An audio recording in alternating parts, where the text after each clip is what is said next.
चार की निकालते हैं, इस प्रकार से लिस्टें निकाल रहे हैं, चुन चुन के निकाल रहे हैं और टिकट लेने के लिए तैयार नहीं है। कांग्रेस के प्रति लोगों का मोह भंग हो चुका है और कांग्रेस जो भ्रष्टाचार के अंदर उनका चेहरे खराब हो चुके हैं, तो लोग विश्वास नहीं कर रहे हैं और विश्वास नहीं हो रहा है तो कांग्रेस पार्टी बहुत पीछे चली गई। उसकी दुकान में सामान नहीं बचा, सामान भ्रष्टाचार का और झूठ का है।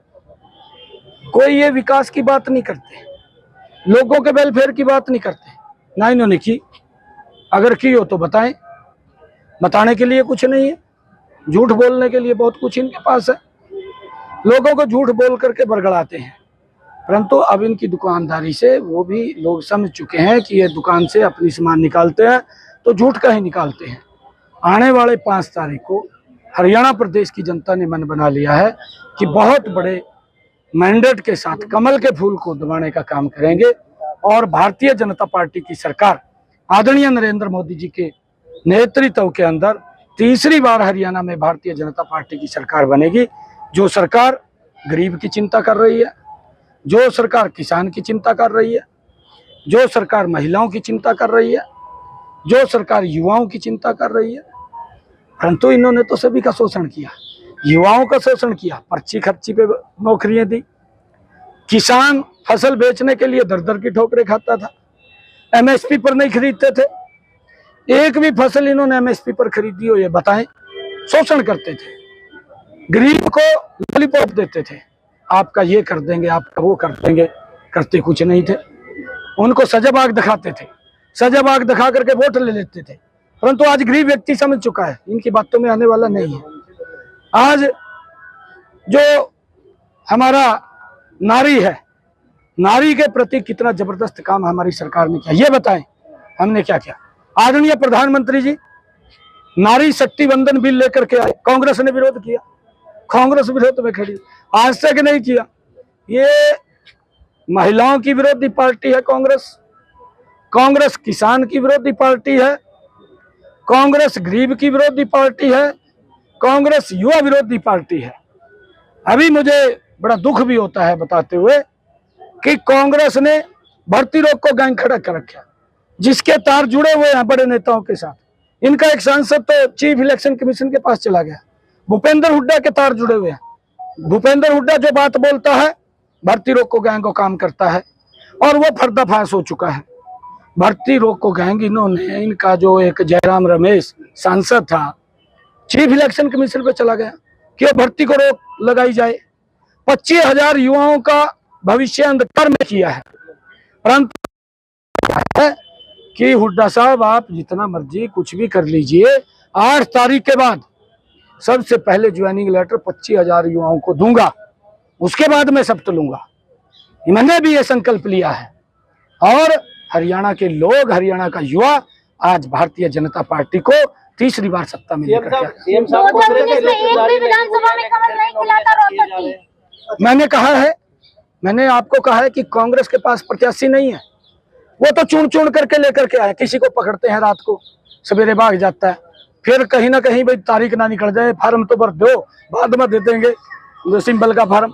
ये कभी 2 की लिस्ट निकाल रहे, कभी 4 की लिस्ट निकाल रहे। इस प्रकार की पार्ट्स के अंदर पहले पक्का करते हैं व्यक्ति को, भाई तू भाग ना जाइए, तने चुनाव करना है, उसको रात को पक्का करते हैं, फिर लिस्ट निकालते हैं। ये हालात कांग्रेस के आपकी पार्टी में भी असंतोष है, टिकट न मिलने को लेकर आपकी पार्टी में भी असंतोष है, उसको कैसे आप? नहीं, रामविलास जी हमारे वरिष्ठ नेता है और उनका आशीर्वाद है, और उनके आशीर्वाद से हम हरियाणा के अंदर चुनाव मजबूती से लड़ेंगे। हमारे बड़े नेता है रामविलास जी, रामविलास जी का तो बड़ा आशीर्वाद, आप ऐसे कैसे कह रहे हैं? नहीं, अरे उनका आशीर्वाद है, उनके नेतृत्व के अंदर उनका आशीर्वाद से हम चुनाव लड़ेंगे हरियाणा में। कांग्रेस ये कह रही है कि विधानसभा को भंग करने की मंत्रिमंडल की जो बैठक नहीं, देखिए अभी ऐसा नहीं सर। कांग्रेस ये कह रही है कि लोकसभा और विधानसभा में कोई ज्यादा अंतर नहीं, क्योंकि लोकसभा में हमने 5 प्रदेश में सीटें जीती थी, अब हरियाणा में पूर्ण बहुमत से सरकार बनी। कांग्रेस को ये भी पूछना, हुड्डा साहब को भी झूठ बोल कर जीतती थी, झूठ बोल कर जीतती थी ना, पूछ लेना। वैसे तो नहीं जीती, सजबाग दिखाई दिया, सीटें जीत ली, परंतु इनकी सरकारें कर्नाटक के अंदर है, हिमाचल में है, यहाँ तेलंगाना के अंदर है। इनकी सरकार, हिमाचल में 2 साल हो गए, ये झूठ बोल के आए थे कि हर साल 1 लाख बच्चों को नौकरी देंगे, आज तक एड भी नहीं निकाली, 2 साल हो गए।